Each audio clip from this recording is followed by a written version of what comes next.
నమస్తే. రాష్ట్ర వ్యాప్తంగా తెలంగాణ ఆవిర్భావ దినోత్సవానికి అధికార పార్టీ అన్ని రకాల ఏర్పాటు చేస్తూ ఉంది. సో ఇప్పటికీ కొన్ని వివాదాలు అయితే రాగుతూ ఉన్నాయి. కొన్ని వివాదాలు అయితే అటు లోగో మీద కావచ్చు, అదేవిధంగా రాష్ట్ర గేమ్ మీద కొంత వివాదం నడుస్తున్నది. సో ఇదే అంశం మీద మాట్లాడదాం. ప్రస్తుతం మనతో పాటు కాంగ్రెస్ పార్టీ సీనియర్ నాయకులు వి హనుమంతరావు గారు.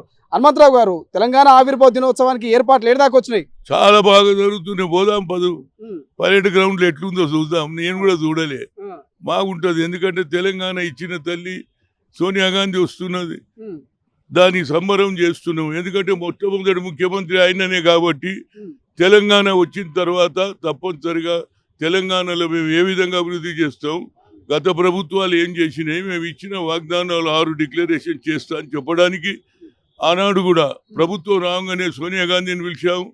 అదేవిధంగా 6 డిక్లరేషన్ గతంలో కూడా చెప్పింది. మళ్ళీ డిక్లేర్ అయినాక కూడా ప్రభుత్వం వచ్చిందంటే ఆమె పట్టుదల ఆలోచన చేయండి.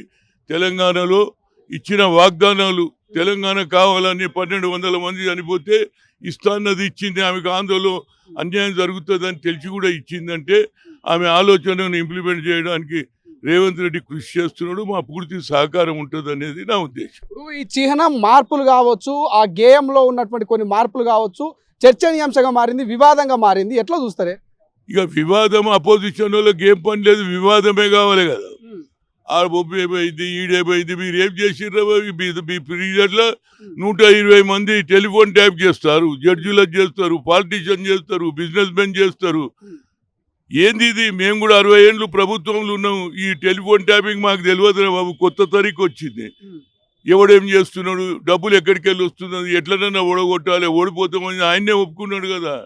ఎవరైతే చీఫ్ ఉన్నాడు ఆయన్నే ఒప్పుకున్నాడు. మాకు 50 సీట్లు వస్తున్నాయి అనే దాని మీద మేము ఈ పని చేసినామని ఒప్పుకున్నారు. వాళ్ళందరూ కూడా చెప్పారు, ఎవరెవరు చేసినాయి కూడా చెప్పిండ్రు. కనుక వాళ్ళ ఆలోచన ఎక్కడేం లేక తెలంగాణ చిహ్నం ఎట్లుండాలి, అరే అందులో అమరవీరుల స్తూపం కూడా ఉంది కదరా బాయ్. అదేవిధంగా 3 సింహాలు కూడా ఉన్నాయి కదా, ఇటు అటు సింహాలు, అది నేషనల్ది. అదేవిధంగా పొలంలో పనిచేయేది ఒడ్లు కూడా కనిపిస్తున్నాయి.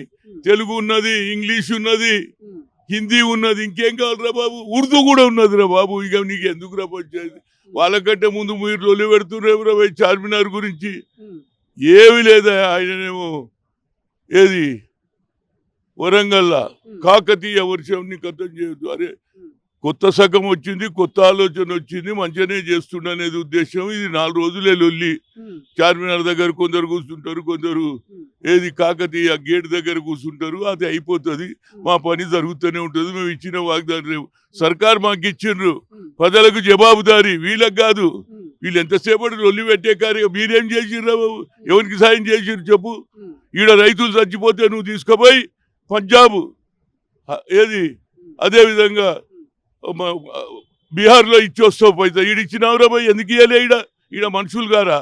అబ్కి బార్ కిసాన్ కి సర్కార్ అని పోయినావు ఏడికి? మహారాష్ట్రానికి ఎవడు పోమన్నాడు రా పోయి? ఆడ ఉన్న పైసలు ఆడ ఖర్చు పెట్టినావు, ఆడ నీకు వచ్చేది లేదు, పోయేది లేదు. కనుక వాళ్ళు డెస్పరేట్ ఉన్నారు, ఏదో ఒకటి మాట్లాడుతుంటారు. దానికి మీరు మీడియా వాళ్ళు పట్టుకొని ఏమంటారు నేను ఇదే అంటా అని చెప్తున్నారు. రైట్. కీరవాణి తోడు ఎందుకు వాడిపోయాలి? తెలంగాణలో లేరా మ్యూజిక్ కొట్టోళ్ళు? అదే పాటలు వాడేది ఎవరన్నా చూడండి. పాటలు వాడేటప్పుడు ఇబ్బంది వచ్చిన ఆదరపోయి మీరు మరి నరేంద్ర మోడీని కాగలించుకొని అప్కే బాద్ తుమారే దిల్ మే అన్నావు. అదేవిధంగా జగన్మోహన్ రెడ్డి వేస్తే కూడా కాగలించుకున్నప్పుడు తెలియదు 67 ఆంధ్రుడు అని. ఇవన్నీ మాకు కూడా తెలుసు.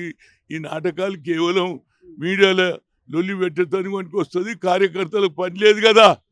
అరే నడువురా చార్మినార్ అంటే వస్తారు, ఇయ్యమ్మ పోదాం పదరా పోయి ఆఖరి ఒకరు పిలుస్తున్నారు అని పోతున్నారు. నమస్తే. Thank you so much. ఇది కేవలం వివాదం చేయడానికి మాత్రమే ప్రతిపక్షాలు బురద జల్లే ప్రయత్నం చేస్తూ ఉందంటూ వి హనుమంతరావు గారు చెప్తున్నటువంటి పరిస్థితి. చూద్దాం మరి జూన్ 2కి అయితే అన్ని రకాల ఏర్పాట్లు చేస్తున్నటువంటి కాంగ్రెస్ పార్టీ మరి ఎట్లా ఎదుర్కొంటుంది ఈ సమస్యల్ని, ఈ ప్రాబ్లమ్స్ అనేది. కెమెరా పర్సన్ అజయ్తో శ్రీశైలం, తొలి వెలుగు, హైదరాబాద్.